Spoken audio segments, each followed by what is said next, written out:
ಅಂತೂ ತುಂಬಾ ಚೆನ್ನಾಗಿತ್ತು.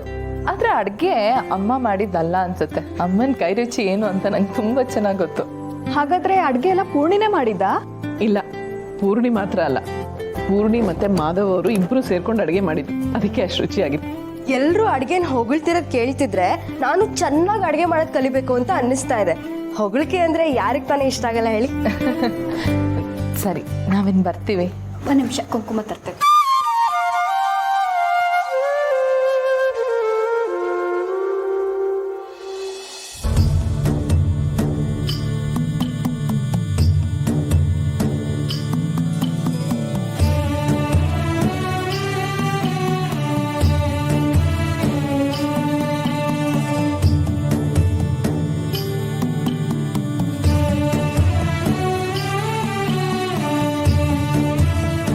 ನೀವೆಲ್ಲರೂ ಬಂದಿದ್ದಕ್ಕೆ ಫಂಕ್ಷನ್ ತುಂಬ ಚೆನ್ನಾಗಾಯಿತು.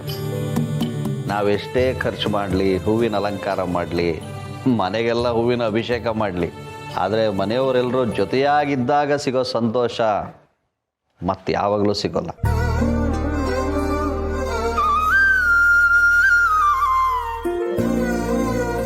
ಈ ಥರದ ಸಂತೋಷ ಕ್ಷಣಗಳು ಆಗಾಗ ಆಗ್ತಾನೆ ಇರಬೇಕು. ಈಗ ನಾವೆಲ್ಲರೂ ಇಲ್ಲಿಗೆ ಬಂದಿದ್ದೀವಿ, ಮುಂದೆ ನಾವು ಕರೆದಾಗ ನೀವು ಯಾವುದೇ ಕಾರಣ ಹೇಳದೆ ನಮ್ಮ ಮನೆಗೆ ಬರಬೇಕು.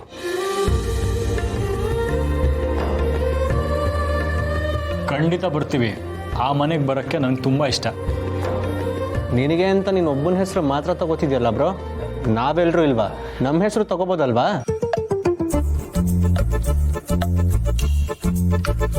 ಅಂದರೆ ದತ್ತವ್ರ ಮನೆ ನಿನಗೂ ಇಷ್ಟನಾ ಅಭಿ? ಯಾಕೆ ಇಷ್ಟ ಆಗಲ್ಲ? ದೊಡ್ಡವರಿರೋ ಮನೆ ಅಲ್ವಾ, ಇಷ್ಟ ಆಗಲೇಬೇಕಲ್ಲ.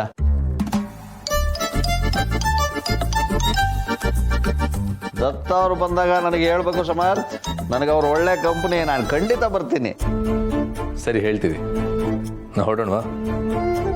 ಸಮರ್, ಏನೋ ಮರ್ತಿದ್ಯಾ, ನೆನ್ಪಿಸ್ಕೊ. ಮರ್ತಿದೀವ? ಓ ಹೌದಲ್ಲ, ಇವಳು ಗಲಾಟೆಲೆ ನಾನು ಕೊಡೋದೇ ಮರ್ತೋದೆ. ಸಾರಿ.